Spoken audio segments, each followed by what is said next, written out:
Yo, you seen that new JJK? Bruh, check this shit out. So we pick up with a flashback of Tengen going over the plan. And basically, he's just like, okay, I need you two to catch Kenjaku coming through the maze because he is about to get his dig dug on, come down here to where my main body is, and clap me the fuck up.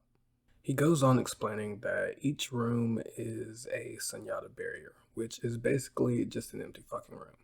And according to him, anyone who's pretty good at barrier techniques can create one of these rooms. And if you're really good, like, I don't know, maybe this guy, then you can create things, various things in said room. For example, we get a little bit of time traveling exposition here to explain how Kenjaku was able to construct an entire 4K IMAX experience mid combat. So, Yuki asks, isn't that bad for us? And Tengen, in his infinite wisdom, tells her that's the plan. As long as he thinks he's comfortable in there and he thinks that we're in a bad situation, then he won't leave the barrier, but the barrier is mine. So, I need you to start the fight inside the barrier, make him expand his domain, and then since I can see all information inside the barrier, I'll analyze his domain and I'll neutralize the targeting mechanism of his domain technique. Basically, he's saying he's gonna crack open Kenjaku's domain, hack into the mainframe, and change it so that it can't hit Yuki with the guaranteed hit attack. Now, Yuki doesn't really get it at first, but she's with the smoke. Can you shut down his domain? Tengen gives her a confident yes. So okay. There's a very reasonable question that needs to be asked here. She asks him, how long do you need? And he tells her about 10 seconds. 10 seconds may not seem like a very long time, but this is 10 seconds, life or death, against 1,000-year-old sorcerer that not too long ago outsmarted the guy that's gonna have to come clean all of this shit up. And I need you to do it from inside his domain. Boy, if you don't. She is so flabbergasted at what this god level Thumb Thumb just said to her that now she's an expert. She realizes that not only does she have to survive these 10 seconds inside his domain, she has to do it using the level 1 barrier technique. Bro. Like, yeah, I know, she's a special grade sorcerer. Tengen's got this plan, he's old as fuck. But this is one of the greatest sorcerers of all time, one of the GOAT picks that we're talking about right now.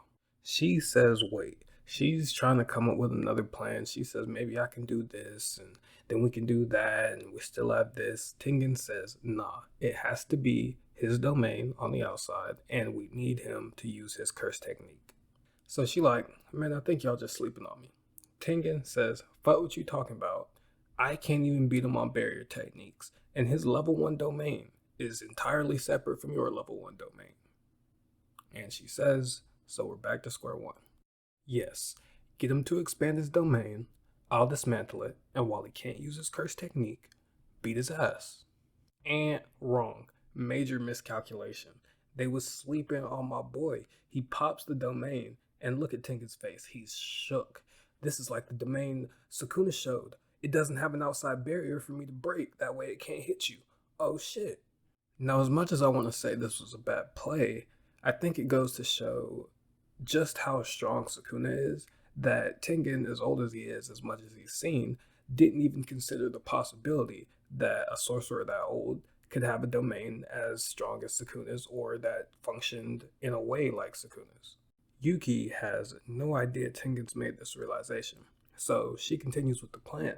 She pops her simple domain and then looks down and realizes it's crumpling already. She's like, damn, how is he this strong? He's confused, he's perplexed, he's like, why are you casting a level 1 spell? I'm about to body you. Yuki knows his raps, so she can't waste any time here. She takes off running at him. Kenjaku looks up, he starts to see his domain start breaking down and shit like that. And he's like, damn.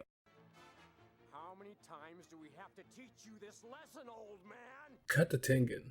He's throwing up every single set across the country, trying to rearrange the jutsu and account for what just happened. And so he decides he's going to treat the range of the attack as the exterior for the barrier and just erase it altogether with his barrier. She is still running, and Kenjaku starts monologuing.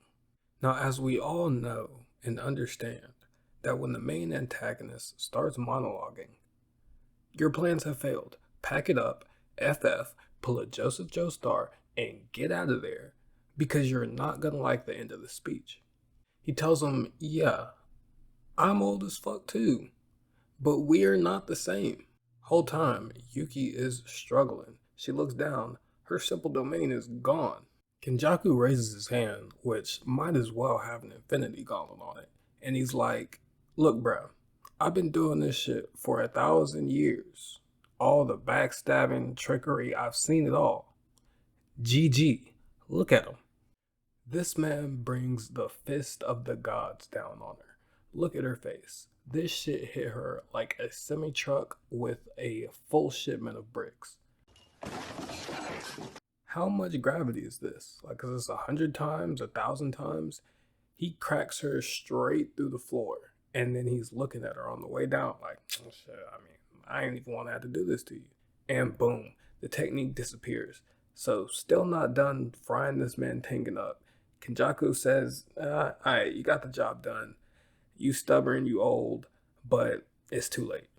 He hops down off the top rope, and Yuki is decimated.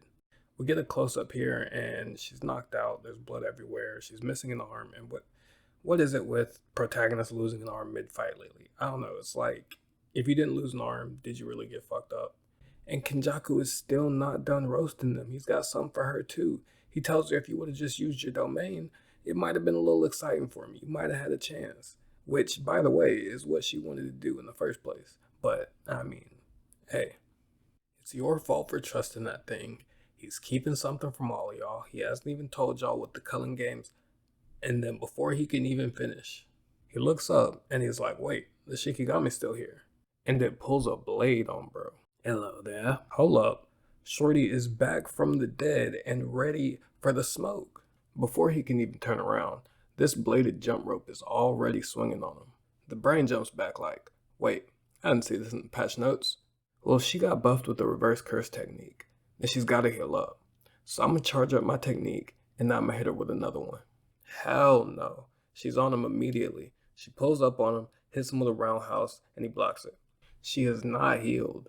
This next set of panels is probably my favorite out of the entire chapter. Kenjaku wants her to heal herself so that he has time to get his power back, because he knows if he gets that back, she won't be a problem. And she knows that, so she's on him. She's bringing the smoke to him.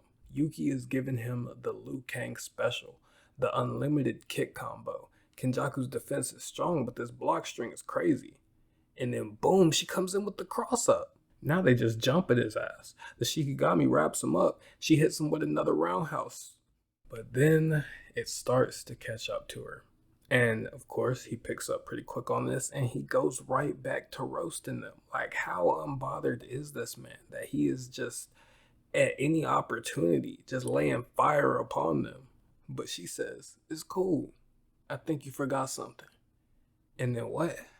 Hold up.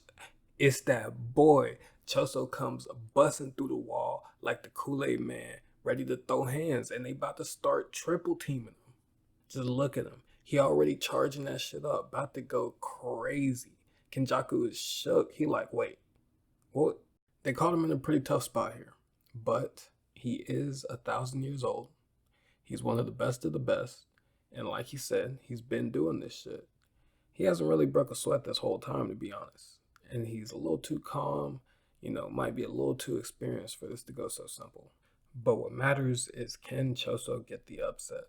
Me personally, I think Kenjaku's got a second verse. There is a break coming up.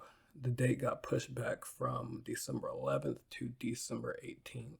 So we won't be finding out for another week. What do you think's going to happen? Let me know in the comments. Do you think it's wraps for this bucket of brains? Or you think he's got another round? Yo, this is my first breakdown video on the channel. If you enjoyed it, drop a like for me one time, you know what I'm saying?